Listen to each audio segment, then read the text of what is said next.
اعوذ باللہ من الشیطان الرجیم بسم اللہ الرحمن الرحیم۔ صلاۃ التسبیح سے متعلق روایات۔ صلاۃ التسبیح سے متعلق جتنی بھی روایات ہیں ان میں سے کوئی ایک سند بھی ضعف سے خالی نہیں۔ اس صلاۃ سے متعلق سب سے مضبوط سمجھی جانے والی سند ابن عباس رضی اللہ تعالی عنہما کی ہے، جس کو ابو داؤد نے نقل کیا ہے، جس کے متعلق ابو داؤد کہتے ہیں کہ صلاۃ التسبیح سے متعلق یہ سب سے صحیح روایت ہے، اور فرماتے ہیں اصح حدیث فی صلاۃ التسبیح۔ ابن عباس رضی اللہ عنہما سے جو روایت منسوب ہے، آئیے ذرا اس کا جائزہ لیتے ہیں، سند مع متن اس کو ملاحظہ کیجئے۔ اس کا پہلا طرق فرمایا حدثنا عبد الرحمن ابن بشر ابن الحکم النسابوری حدثنا موسیٰ بن عبد العزیز حدثنا الحکم بن ابان عن اکرمہ عن ابن عباس رضی اللہ عنہما ان رسول اللہ صلی اللہ علیہ وسلم قال لعباس بن عبد المطلب، فرمایا کہ یہ کہ رسول اللہ صلی اللہ علیہ وسلم نے ابن عباس بن عبد المطلب سے کہا، یا عباس ہو، اے عباس، یا عمہ ہو، اے چچا جان، الا اوتوئی کا، کیا میں آپ کو عطا نہ کروں، الا امنحو کا، کیا میں آپ کو نفع نہ پہنچاؤں، الا احبو کا، کیا میں آپ کو پسند نہ کروں، الا افعل بک 10 خصال،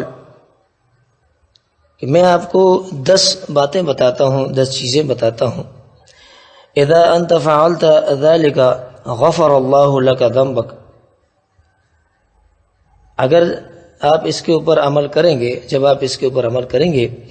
تو اللہ رب العزت آپ کے گناہ معاف کر دے گا۔ کون سے گناہ؟ اولہ و آخرہ، پہلے گناہ اور آخری گناہ،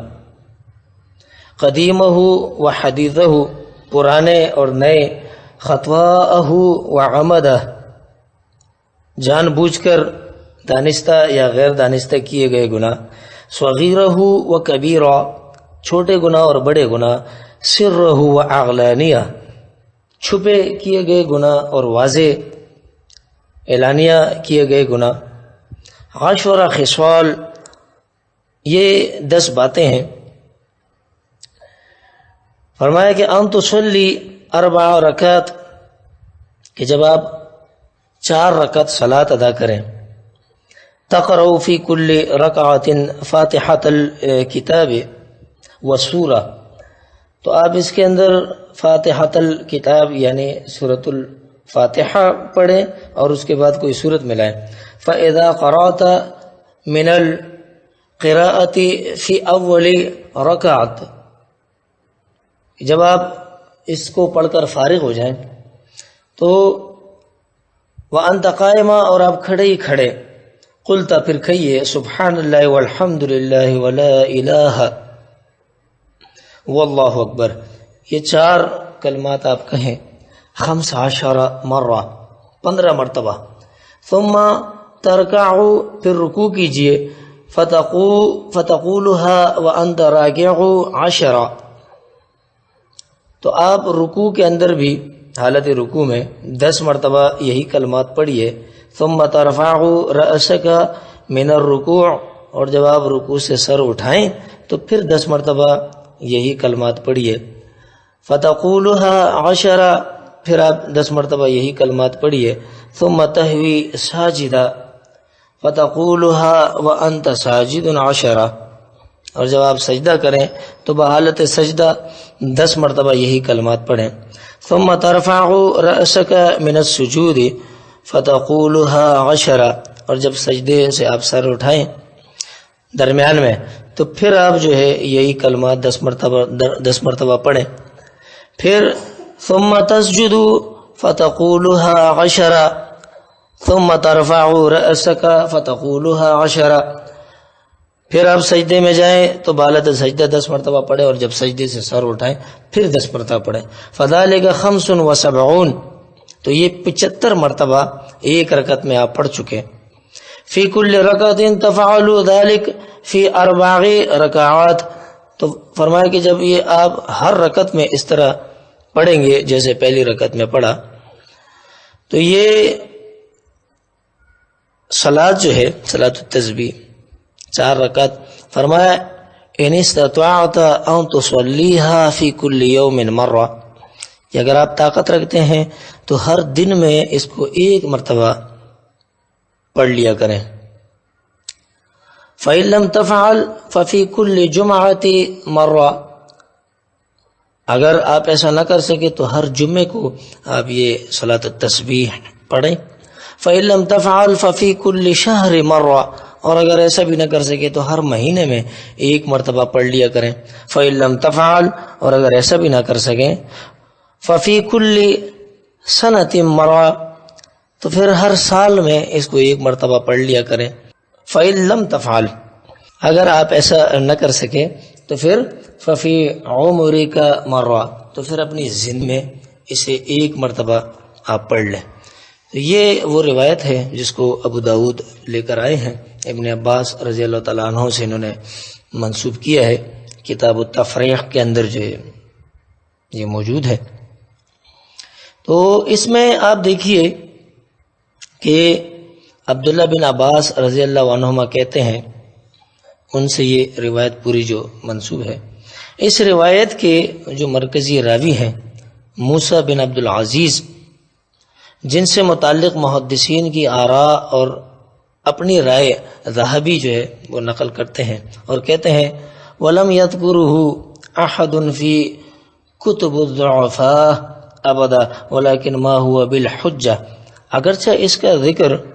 کسی نے کتاب الضعفاء میں نہیں کیا لیکن یہ راوی حجت نہیں ہے،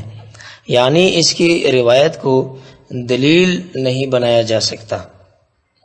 اور اسی طرح ابن معین اور نسائی کے مطابق اس میں کوئی برائی حرج نہیں، اور ابن حبان اس کے متعلق کہتے ہیں کہ ربما اخطا، وقال ابو الفضل السلیمانی منکر الحدیث، وقال ابن المدینی ضعیف۔ ابن حبان کہتے ہیں کہ کبھی یہ خطا بھی کرتا تھا، اور سلیمانی نے اسے منکر الحدیث اور ابن المدینی نے ضعیف کہا ہے، اور ذہبی کہتے ہیں کہ اس کی روایت منکرات میں سے ہیں۔ اور حکم بن ابان جس سے یہ روایت بیان کر رہا ہے، میں ان دونوں کو سب نہیں سمجھتا، اور تمام اقوال کا خلاصہ کرتے ہوئے ابن حجر عسقلانی یہ کہتے ہیں کہ یہ صدوق ثقاہت کا کمتر درجہ ہے اور خراب حافظے والا ہے۔ تقریب التہذیب کے اندر جو ہے یہ بات ہی لے کر آئے ہیں۔ پس موسیٰ بن عبد العزیز کے اندر ثقاہت کا وہ درجہ نہیں کہ اس منفرد روایت کو قبول کر لیا جائے، جبکہ اس کی کوئی معتبر متابعات بھی نہیں ہے۔ اور ابن خزیمہ اس مضبوط کہے جانے والی سند سے متعلق لکھتے ہیں کہ اگر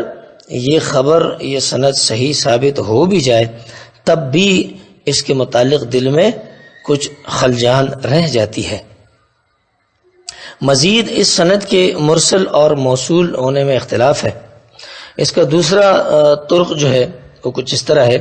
وَرَوَاهُ إِبْرَاهِيمُ بْنُ الْحَكَمْ بن ابان عن أبيه عن إكرمة مرسلا لم يقل فيه عن ابن عباس رضي الله عنهما حدثنا محمد بن رافع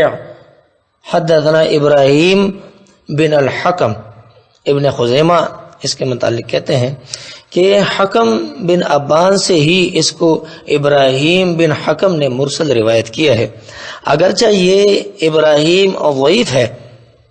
لیکن اس روایت کا مرسل ہونا ہی قرین صواب ہے، جیسا کہ امام بیہقی نے لکھا ہے کہ والمرسل اصح شعب الایمان کے اندر کہ اس کا مرسل ہونا ہی زیادہ صحیح ہے. اسی لیے امام اسحاق بن راہو یہ اس سند سے توقف کر کے اس کو ابراہیم بن الحکم کے طریق سے موصولاً بیان کرتے ہیں. المستدرک کے اندر یہ موجود ہے. یا پھر اس اختلاف کی بنا پر یہ سند جو ہے وہ مضطرب ہے. اس کی اور بھی طرق جو ہے وہ بیان کی جا سکتی ہیں، جیسا کہ اس کا تیسرا طرق جو ہے وہ کچھ اس طرح ہے. فرمایا حدثنا ابراہیم ابن نائلہ حدثنا شیبان حدثنا نافع ابو ہرمز عن عطاء عن ابن عباس رضی اللہ عنہما قال جاء العباس الى نبی صلی اللہ علیہ وسلم. المعجم الکبیر للطبرانی. اس کا راوی نافع ابو ہرمز جو ہے یہ شدید مجروح ہے، اس پر کذاب اور متروک ذاہب الحدیث جیسی جروح ہیں. اور اس کا چوتھا طریق جس پر فرمایا حدثنا ابراہیم قال حدثنا محرز بن عون قال حدثنا یحییٰ بن عقبہ، اور اسی طرح آگے چل کر یہ سند وہاں مل جاتی ہے جس میں فرمایا عقبہ بن ابی الغیزار عن محمد بن جدادہ عن ابی الجوزہ قال قال لابن عباس رضی اللہ عنہما. المعجم الاوسط للطبرانی کے اندر اس کی یہ ایک سند موجود ہے. اور اس کا راوی یحییٰ بن عقبہ جو ہے عقبہ بن ابی الغیزار منکر الحدیث ہے. میزان الاعتدال کے اندر صفحہ نمبر 397 کے اوپر یہ معاملہ موجود ہے ان کا کہ ان کی روایت کی جو ہے وہ کیا حیثیت ہے. تو یہ اس حدیث کے 4 طرق تھے، اور مزید اس کے طرق بیان کیے جائیں گے انشاءاللہ اگلی پوسٹ کے اندر. تو مالک کائنات سے دعا ہے کہ مالک کائنات ہمیں حق پڑھنے، سننے، سمجھنے اور اس کے اوپر عمل پیرا ہونے کی توفیق عطا فرمائے.